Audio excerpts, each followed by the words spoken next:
Halo Sobat Bola Indonesia, apa kabar? Semoga semua dalam kondisi sehat, bahagia, dan selalu dilimpahkan banyak rezeki yang bermanfaat. Amin. Amin. Terima kasih buat sobat yang sudah subscribe dan berikan komentar positif. Itu membuat kami semakin bersemangat untuk memperbaiki channel ini menjadi lebih baik lagi. Terima kasih, terima kasih, terima kasih. Oke, kali ini kita akan membahas laga yang baru saja usai antara Indonesia melawan Bangladesh dalam FIFA Matchday yang berakhir seri 0-0 tanpa gol. Bro Ipung, apa ini yang terjadi? Iya, Oh, aduh, ya apa hasilnya setara? ya. Apa memang Indonesia dengan Bangladesh ini setara atau gimana? Jujur aja ya bro, Heeh. begitu melihat pertandingan dan hasilnya adalah 0-0, saya ini gregetan banget gitu ya. Gregetan banget kok makin ke sini, makin nggak jelas ya apa arah permainan pemain-pemain Indonesia. Mhm, Jadi yang terlihat justru pemain-pemain ini tidak tenang, satu mhm, ya. Apakah ini karena demam panggung ya, setelah lama tidak bermain di bawah sorotan pemain fans-fans sepak bola yang langsung datang ke stadion, mhm, atau ada hal-hal lainnya gitu loh.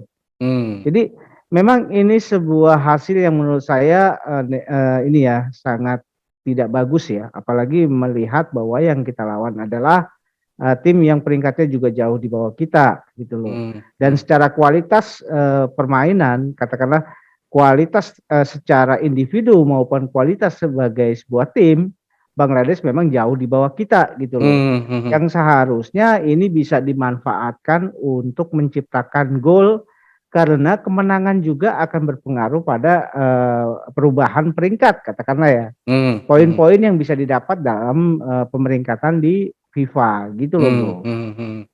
Jadi ini balik lagi, ini penyebabnya apa sih? Apakah Mm-mm.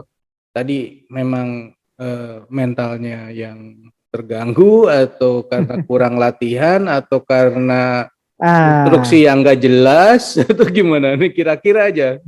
ya gini ya, saya juga tidak bisa ini ya, tidak bisa secara mutlak kita kemudian ini ya menjudge ya bahwa ada sesuatu gitu loh. Hmm, Apakah ini persoalan mental? Saya pikir persoalan mental itu tidak ya. hmm, Tidak terjadi karena ini hanya pertandingan berupa laga persahabatan gitu loh. hmm, hmm, Nah, apalagi di laga persahabatan ini kita juga kan kedatangan Arhan, hmm, ada Elkan Bagot yang bisa bermain, ada hmm, Irfan Jaya, ada kemudian amunisi baru Stefano Lillipali yang seharusnya ini bisa apa ya, bisa memberikan hasil yang berbeda gitu loh. hmm, Saya sih melihatnya bahwa adanya pemain-pemain baru yang bergabung itu juga kan pastinya membutuhkan adaptasi lagi ya. hmm, hmm, Walaupun memang adaptasi ini mungkin bisa ini ya bisa dilakukan sepanjang pertandingan. Walaupun kalau kita melihat hasilnya bahwa sinergi antar pemain-pemain yang bermain di pertandingan kali ini itu tidak terlihat dengan baik gitu loh bro. hmm, Terlihat apalagi kalau kita melihat bagaimana duet antara Rahmat Irianto dengan Mark Locke sebagai pemain pivot di tengah ya, hmm, di mana kan seharusnya memang Mark Locke berperan sebagai lebih ke belakang ya. hmm, Seharusnya memang yang diplot untuk lebih menopang serangan adalah Rahmat Iriawan. Tapi Rahmat Irianto. Tapi jarak antara Rahmat Irianto dengan Mark Locke ini tidak bisa terjaga secara konstan. hmm, Kadang-kadang Mark Locke sendiri masih berusaha mencari di mana posisi Rahmat Irianto gitu loh. hmm. Nah, itu yang seperti itu ya, sinergi yang belum katakanlah kok jadi hilang gitu setelah Nah, kemana nih orang? AFF yang kemarin di Singapura kan sepertinya itu adalah benchmark ya, benchmark dari performa tim nasional kita. Ternyata kok makin ke sini makin ini ya, makin kualitas berkurang gitu loh, Bro. Apakah ini gini ya? Kalau kita lihat balik ke AFF itu kan waktu itu timnya adalah tim muda ya, katakanlah. Iya. Sekarang kan udah nggak muda nih sebagian. Mm-mm, Apa itu betul. pengaruh, bro? Ini Saya yang pikir bikin harusnya yang bikin masalah adalah yang nggak muda gitu. Bisa nggak seperti itu? seharusnya gini ya, dengan kombinasi pemain muda senior ya, dengan Mhm, pemain mhm, muda dan pemain senior, mhm, harusnya itu adalah sebuah komposisi yang ideal, harusnya gitu loh. mhm, Artinya ini saling bisa menutupi kekurangan dan kelebihan masing-masing ya, bisa.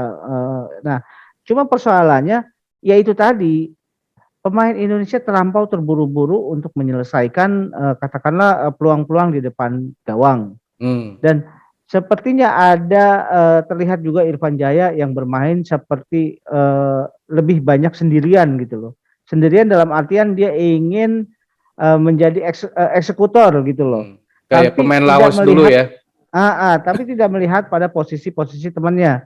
Mhm, Sementara si Sadil sibuk dengan goyangannya sendiri gitu loh. mhm, Tapi dia juga akhirnya tidak memberikan dampak yang signifikan dalam serangan gitu loh. mhm, mhm, Apakah ini karena ketidakhadiran Witan dan Egy? Ya saya pikir sih kita kan loh tidak bisa bergantung pada pemain-pemain yang itu aja. mhm, Artinya apa yang dilakukan oleh Sintayong untuk memasukkan Sadil kemudian memasukkan Irfan Jaya itu kan seharusnya juga formasi yang ideal walaupun tanpa Witan dan Egy gitu loh. mhm, Cuma mhm, kenapa dua orang pemain ini, apalagi dengan striker Muhammad Rafli, yang aduh saya juga bingung ya. Sampai sekarang ternyata Indonesia memang belum punya striker yang memang bisa ini ya menghidupkan harapan gitu loh.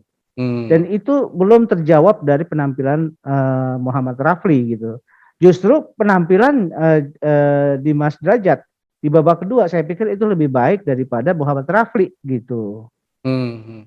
Bro, ini ada faktor STY yang menurun performanya atau memang asli di timnya sendiri sih? Ya ini kan ini ya bisa jadi ada dua ini ya, ada dua kemungkinan. Mhm, Kemungkinan juga STY juga mengalami penurunan performa dan itu juga dirasakan dari hasil racikannya yang sekarang gitu loh.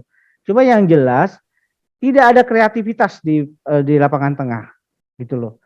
Kemudian wing kita juga bermain tidak efektif. Itu.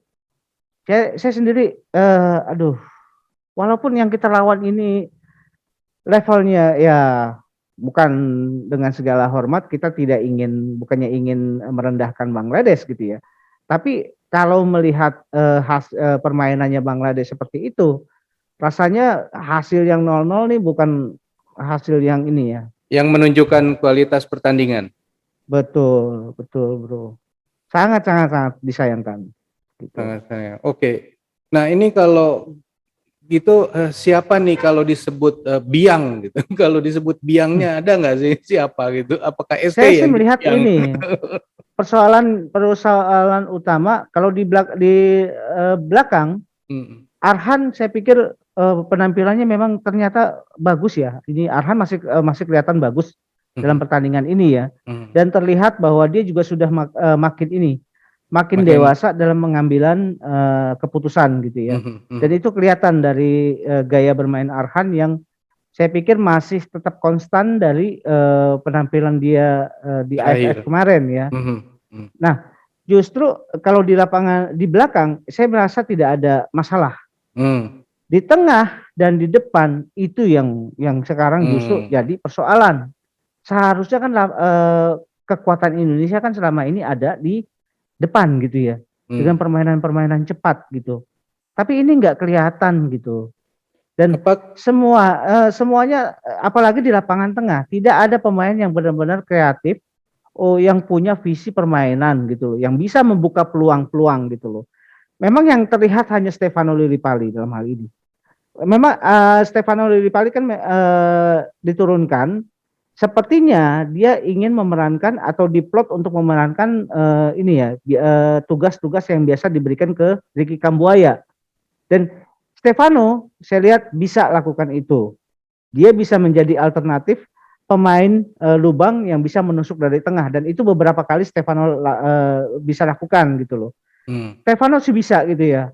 Artinya yang dibutuhkan adalah bagaimana orang yang bisa mensupport ya Stefano, ya striker maupun yang melihat pergerakan di sayap gitu loh. Jangan sepertinya sayap ini bermain sendiri-sendiri karena tidak ada pemain yang melapis dari tengah gitu loh. Yang katakanlah bisa mengolah atau mendistribusikan bola dari kiri ke kanan ke tengah gitu. Itu tidak ada gitu loh. Itu yang sangat Jadi memang saya berasa ya gitu. kehilangan Egy dan Witan di depan itu. Berasa gitu loh. Dan saya juga berasa juga kehilangan Sahrian Abimanyu dalam hal ini. Gitu. Seharian nggak dimainkan atau memang Tidak dimainkan. Karena saya masih melihat bahwa Sahrian itu bisa menjadi alternatif untuk katakanlah mendobrak ya atau mendistribusikan bola dari tengah, kemudian bisa dia melihat pergerakan di kiri, dia juga bisa melihat pergerakan di kanan, dan itu adalah yang dibutuhkan pemain-pemain yang punya visi gitu loh. Seandainya kalau melihat pertandingan seperti ini, ada baiknya kita masih punya pemain seperti Evan Dimas, itu bisa dimainkan gitu loh. Bro, ini berarti tadi di laga ini Indonesia tidak melakukan, tidak memberi kesempatan kepada semua pemain untuk bermain ya? Ya memang tidak. Akhirnya memang kan yang turun ada Koko, kemudian itu pun menggantikan Asnawi yang cedera. Dewa menggantikan Arhan, mungkin itu pertimbangannya berbeda ya. Kemudian ada Marcelino juga masuk, Dimas Derajat masuk. Tapi itu juga tidak dilakukan pada pertengahan babak kedua. Memang dengan masuknya pemain-pemain seperti Marcelino dan Dimas Derajat, ada dinamika yang berkembang gitu loh dalam permainan Indonesia. Terutama di di sektor striker. Itu strikernya menjadi lebih hidup gitu. Bro, walaupun belum bisa mencetak gol gitu. Bro, ini dari pihak lawan sendiri, pihak Bangladesh ada orang yang pemain yang berbahaya nggak dianggap? Saya anggap tidak ada pemain Bangladesh yang berbahaya, tidak ada gitu loh. Nah, artinya ini semua inisiatif dilakukan oleh Indonesia, sedangkan skema permainan yang dilakukan di Bangladesh adalah mereaksi apa yang dilakukan oleh tim Indonesia, itu aja gitu loh. Dia tidak punya inisiatif untuk melakukan serangan karena semua pergerakan yang mereka lakukan itu adalah pergerakan yang sebagai reaksi terhadap serangan atau pergerakan yang dilakukan oleh tim Indonesia. Tidak ada bangunan serangan yang jelas juga dari Bangladesh gitu loh. Oke bro, artinya ini PR untuk timnas Indonesia jadi makin banyak ya. Kalau seperti ini kejadiannya. Mengerikan ya, sih kalau ini menjelang piala kualifikasi ini. Aduh, kalau kondisinya seperti ini. Gimana, Bro? Betul. Saya juga sangat khawatir juga dengan performa kayak begini ya. Karena yang kita lawan itu ada Kuwait, ada Bahrain yang jelas-jelas dia jauh di atas Indonesia secara peringkat ya, secara peringkat ini kita bicara. Peringkat dunia ya, ranking. Walaupun memang dalam permainan toh belum tentu gitu loh. Tapi biasanya kalau tim-tim di Indonesia itu agak berat kalau melawan tim dari dari Jazirah Arab katakanlah seperti itu. Ini agak berat ya. Nah, apakah kemudian hasil pertandingan ini itu akan menjadi bahan evaluasi untuk dilakukan perombakan besar-besaran oleh Sintayong atau bagaimana lagi mematangkan skema-skema permainan yang ada dalam rencananya gitu loh. Cuma kalau permainan yang seperti ini saya rasa agak sangat mengecewakan saya pikir. Mengecewakan ya, benar-benar. Bro, kalau Bro jadi STY apa yang harus dilakukan terhadap tim? Gini, saya kan yang kita lawan adalah Bangladesh ya. Yang kemudian Bangladesh hanya mereaksi apa yang dilakukan oleh tim Indonesia. Nah, kita juga melihat bahwa ada kebuntuan di pivot second pivot yang bermain katakanlah di tengah untuk menjadi kreator serangan ya, mendistribusikan bola. Ini yang saya akan masukkan duluan gitu loh. Karena saya lihat kan ada dalam list nama Evan Dimas di situ ya. Ada Sahrian Abimanyu. Antara dua orang ini yang akan saya masukkan gitu loh. untuk menyokong ini ya, untuk menyokong serangan ya, biar lebih bervariasi.